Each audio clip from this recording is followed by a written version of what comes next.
Everybody, welcome back to another highly combustible reaction. We're gonna be jumping into something kind of cool.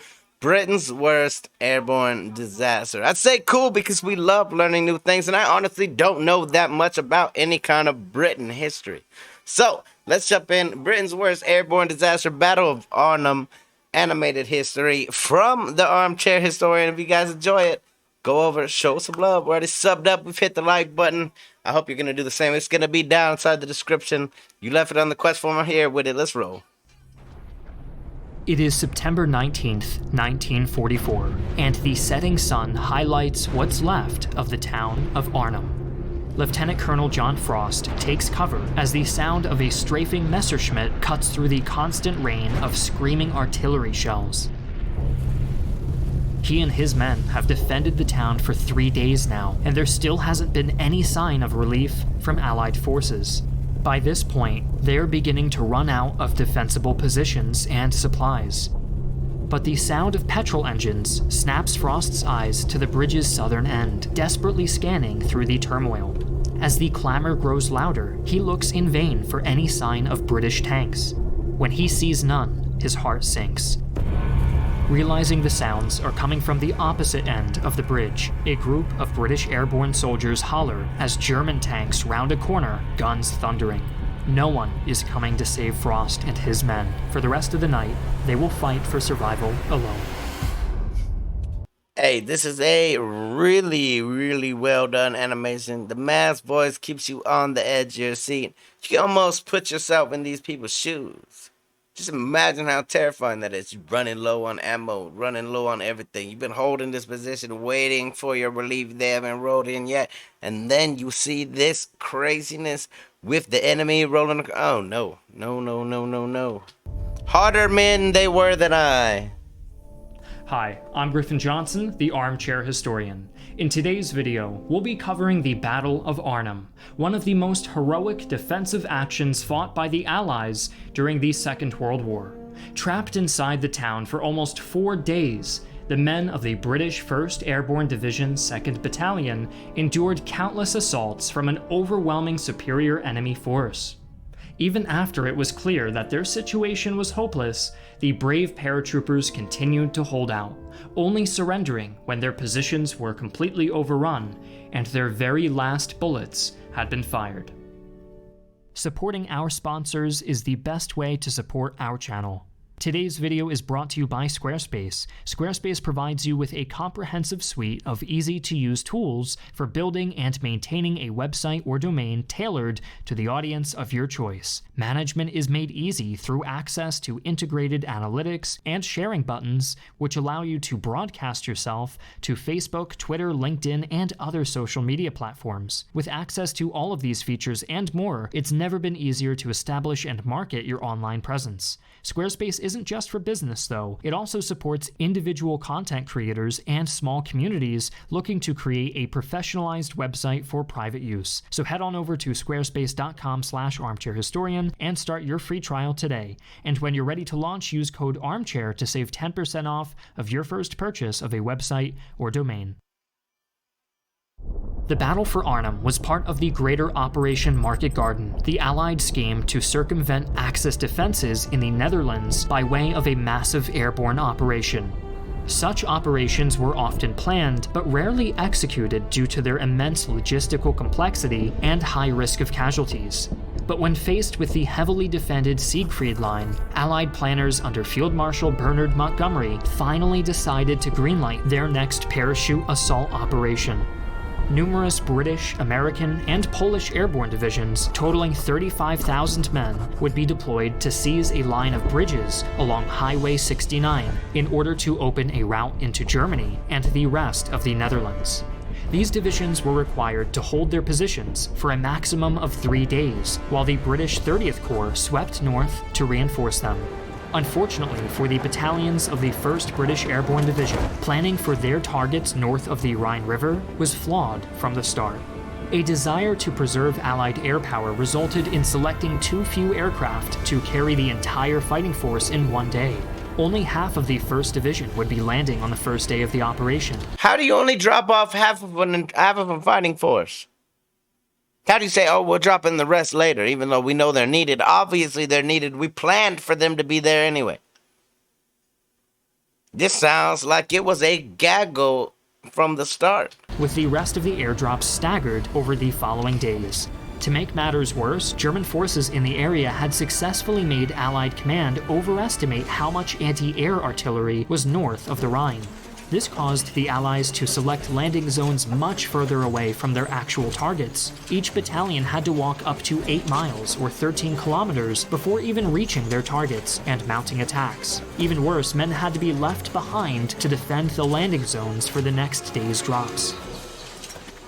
Despite these limitations, the 1st, 2nd, and 3rd battalions landed successfully on the morning of September 17th. German artillery and redeployments immediately engaged the 1st and 3rd battalions, causing them to halt their advances toward the town. While neither would manage to reach Arnhem itself, they did manage to kill General Kusen, the commandant of Arnhem, before being forced to fall back.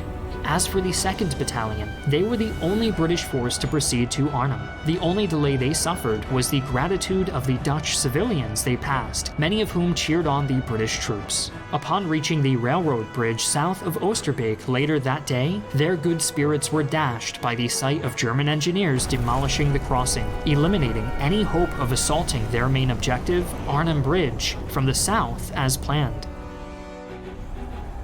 The 2nd Battalion's commander, Lieutenant Colonel John Frost, quickly adapted in order to continue the operation.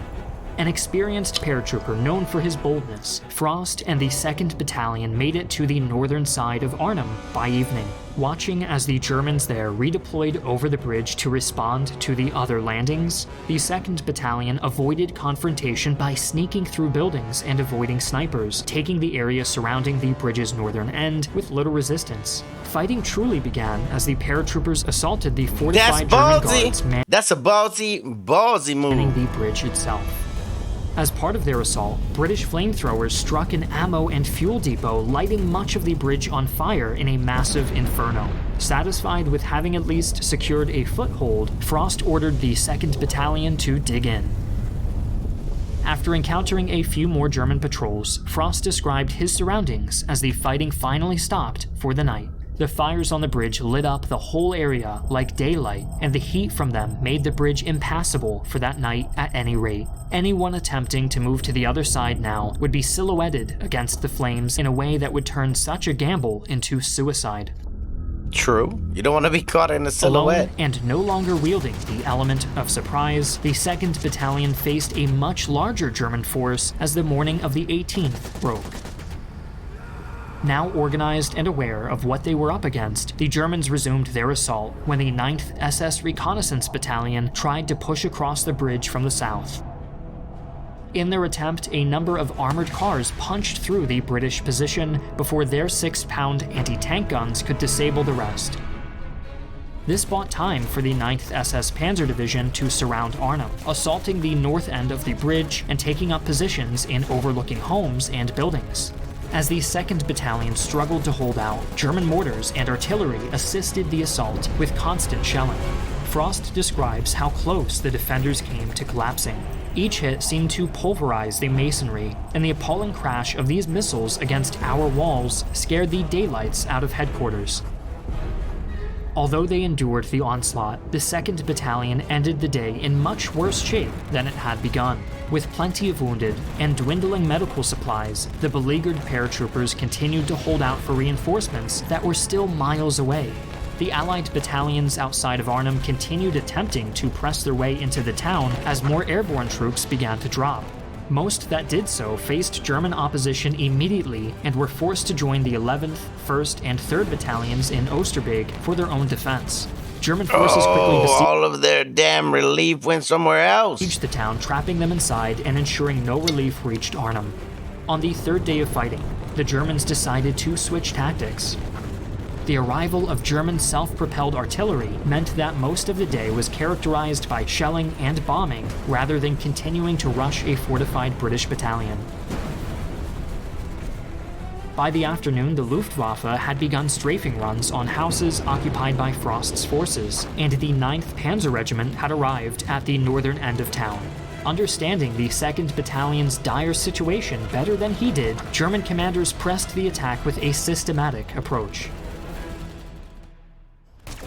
They went and got themselves dug into a spot, thinking that relief was on the way. Throughout the night, Stug 3 assault guns dismantled the British position house by house with the assistance of artillery strikes and air support. And by the dawn of the 20th, much of Arnhem was in ruin. The British were nearly out of everything, from food and medical supplies to ammunition. Attempts to resupply the paratroopers had fallen into German hands, and communication was re-established only long enough to learn that all further Allied attempts to reach Arnhem were being abandoned. As if to accent the day, a mortar shell landed beside Frost and injured both of his legs, removing him from command. Fires razed what few structures the British had left to take cover in, including those being used as makeshift hospitals for the wounded. A 2-hour truce was brokered to evacuate the wounded British troops into German custody, including Frost himself. He recalled his displeasure in stark detail, stating, "We still could not believe that the 30th Corps would fail to come to our rescue. It was difficult to feel that there was enough genuine opposition to stop them. It was desperately disappointing, and having done everything we had been asked to do, we were now prisoners." I can definitely see feeling that way. And then this goes further on to the whole, the military is going to do whatever is the best for the military at the time. It's the same thing as when you join the military and they're like, "Hey, where would you like to be stationed?" And you can tell them. That doesn't mean that you're gonna go there. They're gonna put you wherever they feel like you need to be. Obviously, there was some kind of planning issues because these guys went out of their way to adapt and overcome the bridge situation. Okay, the bridges have been destroyed. You know what? We're still gonna get there, and yet nobody followed them. Like that bothers me too. The battle soon devolved into skirmishes as the British were dislodged from the bridge and took to hiding in what structures remained.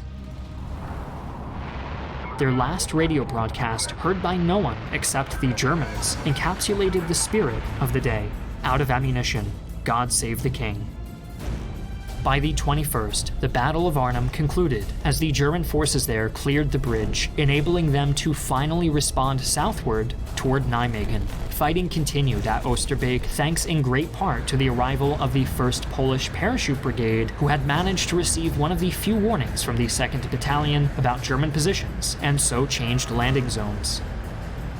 Between the relief they provided and the role they would play in protecting their allies during the upcoming evacuation south over the Rhine, the Polish paratroopers would carry on the 2nd Battalion's bravery in the coming days.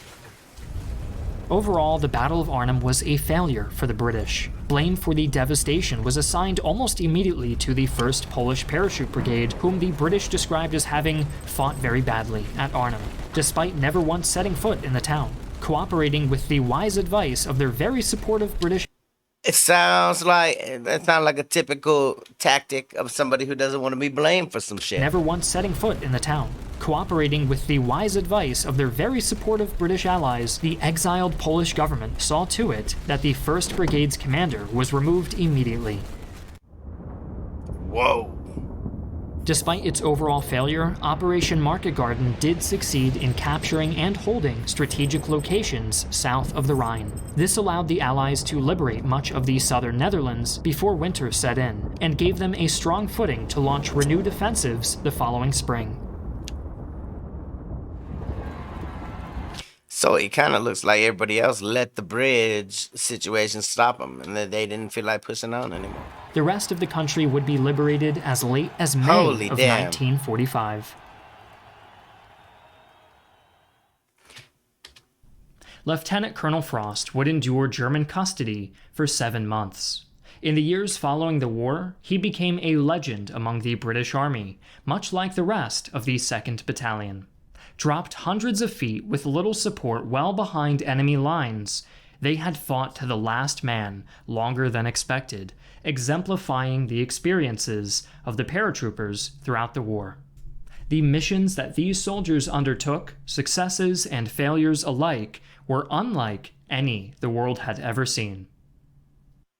Thanks again to our sponsor, Squarespace, for making this video possible. Don't forget to click the link in the description below. Let these credits run so everybody gets their just credit. Hey, seriously, a very, very cool look at a very terrible situation. Nobody wants to be on that team of people that gets left behind and doesn't get that relief. And then you end up having to surrender and become a prisoner of war. Yet nobody wants that at all, especially when they were right across the river right there. And it just happened to have gone the other way. It sounded like it was a gaggle F from the start. I'm just going to go ahead and say that.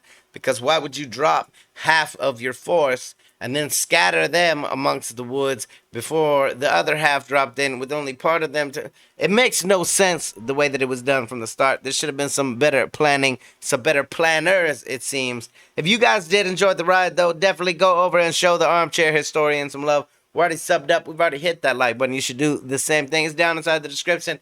Hit that like button here if you liked it, the dislike button if you disliked it. Check out the other video up there or one of these guys up here. Until the next one, I'm highly combustible. You guys be happy, healthy, safe, but let me to the moon and back. Peace.